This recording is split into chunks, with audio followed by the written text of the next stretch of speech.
Assalamualaikum warahmatullahi wabarakatuh. Bismillah walhamdulillah wassalatu wassalamu ala rasulillah amma ba'du. Segala puji bagi Allah, zat yang menghendaki kebaikan bagi mereka yang berupaya berikhtiar dalam memahami ilmu agama. Allah yang mengangkat derajat para ulama dan memberikan hak pada setiap orang yang berhak atasnya, menjadikan setiap ilmu yang menghantarkan keridhaannya dan jalan yang menghantarkan untuk mengikuti kekasih dan orang-orang pilihannya. Salawat berserta salam semoga tercurah atas Nabi yang sangat mendorong untuk belajar ilmu agama dan menjadikannya sebagai pengokoh agama, menjadikannya jalan menuju kemudahan mencapai surga yang kekal di hari kiamat. Dan semoga tercurah atas keluarga, para sahabat, para tabi'in, atba'ut tabi'in, serta para waliullah yang telah mengamalkan ilmunya dan berada di barisan pertama dalam majelis ilmu. Hari ini teman-teman masih menemani perjalanan kami di hari ke-1 bagian ketiga part ke-4 pada road trip Kali Songo. Bagi teman-teman yang ingin lebih merasakan sensasi perjalanan, silahkan simak video-video sebelumnya secara berkesinambungan dari part pertama. Saat ini insya Allah kita akan menuju tujuan kedua pada jalur kunjung 9 wali, yakni menuju Masjid Agung Demak, Makam pukul 9:45 waktu Indonesia Barat. Dari titik pemakaman Syekh Syarif Hidayatullah Cirebon menuju ke Demak, kita akan menempuh jarak sekitar 267 km dengan perkiraan waktu tempuh kurang lebih 3,5 jam, belum ditambah waktu istirahat dan sebagainya. Perhitungan kami, wajarnya waktu perjalanan dari Cirebon menuju Demak ditambah dengan waktu isoma, istirahat, sholat dan makan akan membutuhkan sekitar 5 jam. Secara kami melakukan perjalanan ini tidak tergesa-gesa. Kami sangat mengutamakan keamanan dan keselamatan berkendara, apalagi kami melakukan perjalanan ini bersama balita usia 2,5 tahun. Tentu sangat banyak membutuhkan toleransi dan penyesuaian dalam segala hal dalam bentuk dan waktu tertentu. Di antaranya maksimal setiap 4 jam berkendara kami biasa berbelok ke rest area sore. Artinya waktu sholat duhur sangat mungkin akan dalam posisi tanggung di tengah perjalanan. Maka kami putuskan untuk menjamak sholat duhur di akhir waktu dan ditarik serta dikumpulkan ke waktu asar atau disebut jamak takhir. Teman-teman sekalian, sholat dalam berpergian jauh tentu mempunyai cabang ilmu tersendiri di luar dari ketentuan-ketentuan pokok dalam sholat yang terbagi menjadi 3. Yang pertama, sholat munfarid atau sholat sendiri.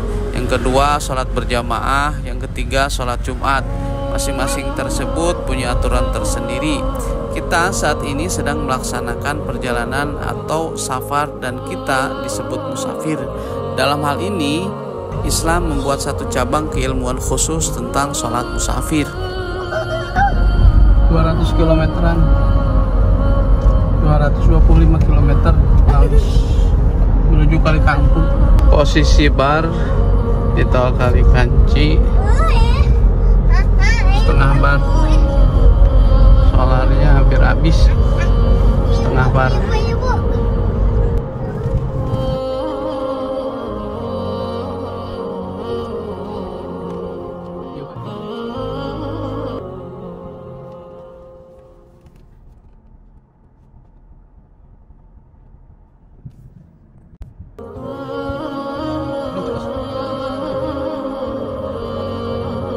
Masih di tol Batang. Tidak aneh jika musim lebaran tidak macet.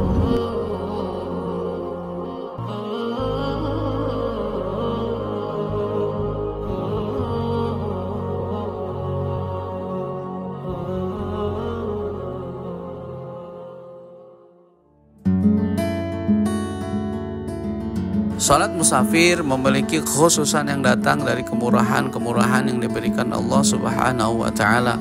Kemurahan tersebut terangkum dalam 2 salat, yakni salat jama dan salat qashar. Salat jama adalah mengumpulkan 2 salat fardu dalam satu waktu. Salat qashar adalah meringkas salat yang 4 rakaat menjadi 2 rakaat. Semua dispensasi itu diberikan oleh Allah Subhanahu wa Ta'ala kepada musafir atau yang melakukan perjalanan seperti kita ini. Lantas, dasar apa yang menjadikan sholat jama dan qashar ini diberikan kemurahan oleh Allah. Rasulullah SAW bersabda, "As-safaru qit'atun minal azab."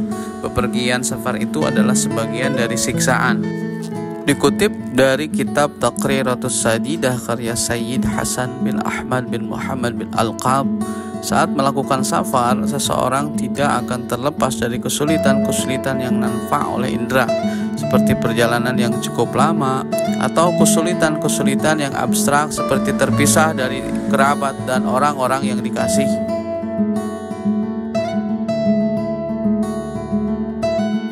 Allah Subhanahu wa taala berfirman dalam surat An-Nisa ayat 101. A'udzu billahi minasyaitonir rajim. Wa idza darabtum fil ardi falaysa 'alaikum junahun an taqsuru minas shalah. Artinya, apabila kamu bepergian di bumi, maka tidak dosa bagimu untuk mengqashar salatmu. Allah telah memberikan rukhsah kepada kita yang melakukan perjalanan jauh atau musafir dalam hal pelaksanaan salat. Agama Islam memperbolehkan seorang musafir untuk meringkas salat qashar yang berjumlah 4 rakaat menjadi 2 rakaat, yakni salat zuhur, asar, dan isya, seperti yang akan kami laksanakan saat ini. Kami melewati 2 waktu salat yang 4 rakaat, zuhur dan asar, maka insya Allah kami akan mengqashar keduanya. Karena juga perjalanan ini sudah mencukupi syarat untuk melaksanakan salat qashar. Syarat-syarat yang memperbolehkan salat qashar yang sudah kami tempuh diantaranya adalah kami mempunyai tujuan yang jelas dalam perjalanan. Kami melakukan perjalanan di atas 2 marhalah atau 82 km. Dalam kitab Taqriratus Sadidah tercantum syarat yang lebih mengutamakan salat qashar, yakni jarak tempuh mencapai 3 marhalah atau kurang lebih 123 km. Perjalanan kami ini pun merupakan perjalanan baik, bukan hanya perjalanan sia-sia apalagi dengan niat maksiat kepada Allah. Juga insya Allah kami sudah mengetahui hal diperbolehkannya oleh syariat tentang melaksanakan salat qashar. Atau hasbi Allah, kami sudah mengkaji atau mengaji terlebih dahulu ilmu tentang tata cara salat qashar. Berikut adalah niat salat qashar. Usalli fardhu zuhri raka'ataini adaan mustaqbilal qiblati lillahi ta'ala. Aku niat salat zuhur 2 rakaat menghadap kiblat karena Allah Ta'ala. Secara sederhana, menurut sebagian ulama, setiap salat 4 rakaat yang diniatkan menjadi 2 rakaat itu adalah termasuk salat qashar. Jadi talafuz biniatnya tidak usah menyebutkan lagi qashar. Syarat qashar selanjutnya adalah tidak bermakmum kepada salat itmam atau salat sempurna. Dan kekeliruan yang sering terjadi ada pada syarat terakhir, yaitu harus melaksanakan qashar di luar batas kampung. Dalam hal ini tidak jarang orang yang salah pelaksanaan hingga selalu melaksanakan salat qashar ketika sudah sampai di rumah. Padahal tidak sah salat qashar dikerjakan di rumah atau di kampung tempat tinggal.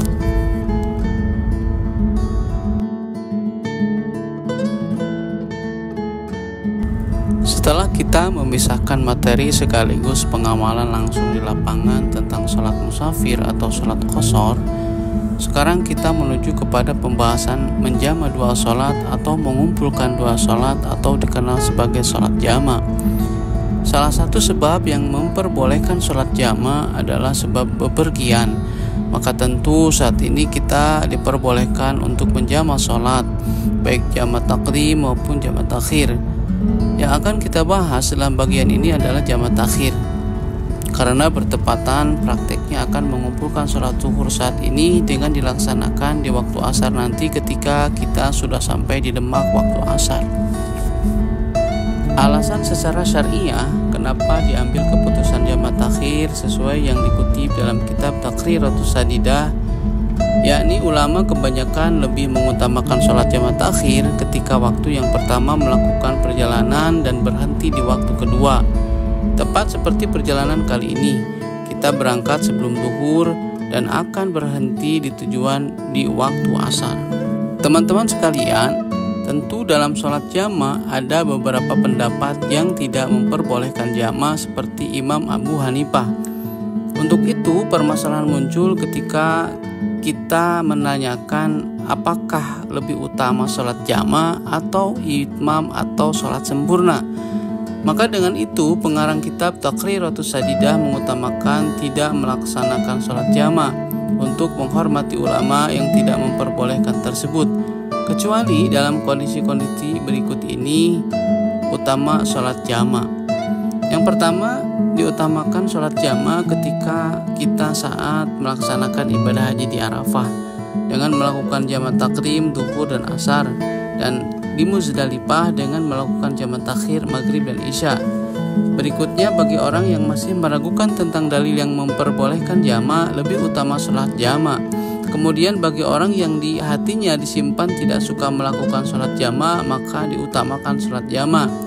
Dan yang terakhir, ia merupakan tokoh dan melaksanakan jama di depan banyak orang, itu lebih diutamakan sholat jama.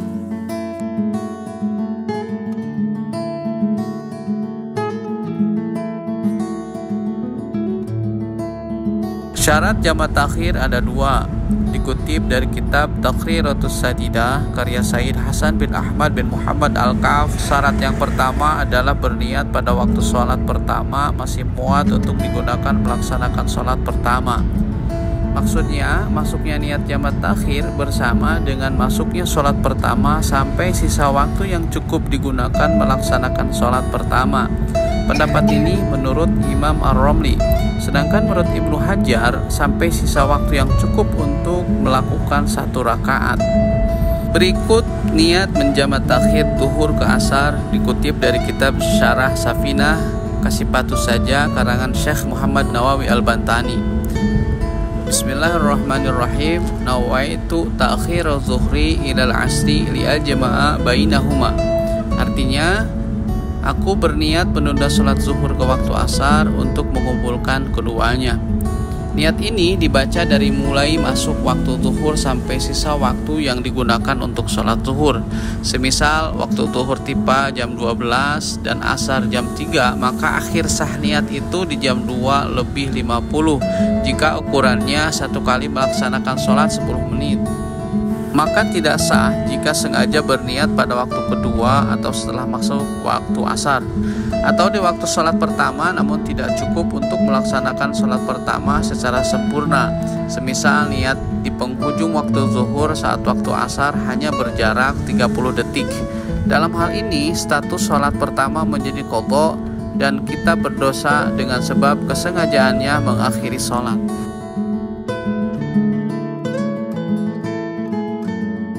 Sampai di gerbang Kali Kangkung jam 13.55 waktu Indonesia Barat.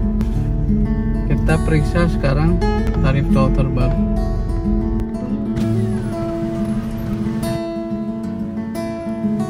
Ada stroke enggak? Stroke apa?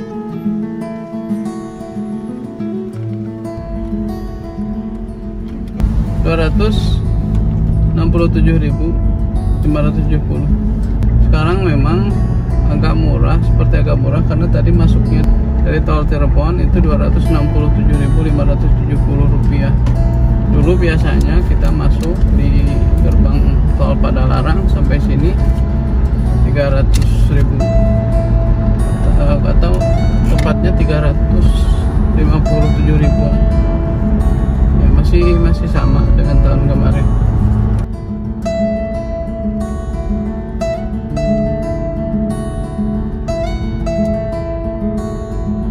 Lantas bagaimana jika niat diingatnya pada waktu sholat kedua? Apakah ia tetap diperbolehkan menjamak takhir?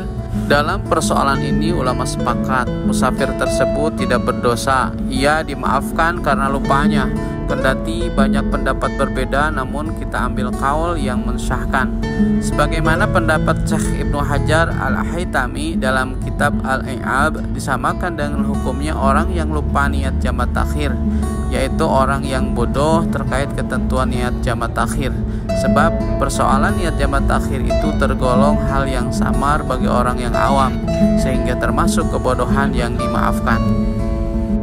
Syarat jamak takhir kedua uzur masih wujud hingga selesai melaksanakan sholat kedua, yakni melaksanakan sholat jamaah takhir masih dalam keadaan safar atau dalam perjalanan. Jika musafir dalam melaksanakan sholat kedua keluar dari safar, maka status sholat kedua tersebut menjadi adaan atau tunai, dan sholat pertama menjadi qadhaan atau mengganti. Teman-teman sekalian, saat ini tepat pukul 2:20 waktu Indonesia Barat. Kita keluar dari jalan tol Kudus Semarang dan masuk ke jalan arteri Semarang. Sekarang sepertinya kita harus mengisi solar nih teman-teman. Kapok kayaknya deh jika harus membiarkan tangki kosong lagi. Pengalaman tahun kemarin cukup menjadi acuan. Gara-gara membiarkan tangki kosong sampai kita harus keluar tol dengan jarak yang sangat jauh dengan waktu berjam-jam.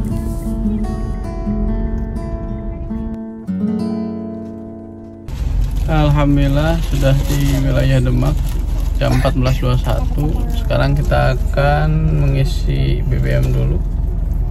Kita cross check BBM menghabiskan 3/4 bar ya, atau kurang lebih mungkin dari total 65 liter dibagi 4 kena menghabiskan sekitar 45 liter dari Sukabumi ke Demak.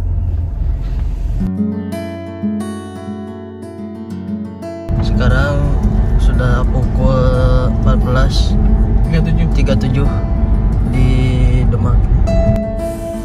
Dari titik ini ke lokasi Masjid Agung Demak membutuhkan waktu sekitar 90 menit atau 1 jam 1/4. Artinya nanti kita akan melaksanakan sholat jamaah sekaligus qashar di waktu asar di Masjid Demak. Dari awal kita sudah membahas satu persatu mengenai sholat musafir, yaitu qashar dan jamaah takhir. Dan pengamalannya sekarang akan disatukan, yaitu sholat jamaah takhir dan qashar. Sholat jamaah takhir dan qashar yaitu menggabungkan dua waktu sholat, yakni sholat duhur dan sholat asar yang masing-masing 4 rakaat digabungkan serta diringkas pelaksanaannya di waktu asar masing-masing 2 rakaat. Berikut adalah niat jamaah takhir dan qashar untuk sholat duhur. Usolli faradhu zuhri rakaataini qasran majmu'an ilal asri adaan lillahi ta'ala Allahu Akbar. Berbarengan dengan takbiratul ihram, di dalam hati mengucap, aku niat sholat duhur 2 rakaat qashar dan jamaah sama asar fardu karena Allah Ta'ala, Allahu Akbar. Sedangkan berikut adalah niat jamaah takhir untuk asar. Bismillahirrahmanirrahim. Usolli faradhal asri rakaataini qasran majmu'an ilaihi zuhru adaan lillahi ta'ala Allahu Akbar. Begitupun di dalam hati ketika takbiratul ihram mengucap, aku niat salat asar 2 rakaat qashar dan jamaah sama duhur fardu karena Allah Ta'ala, Allahu Akbar. Maka jika tidak hafal talafuz atau ucapan niatnya, tidak mengapa membaca niat dalam hati saja ketika takbiratul ihram sesuai bahasa sehari-hari.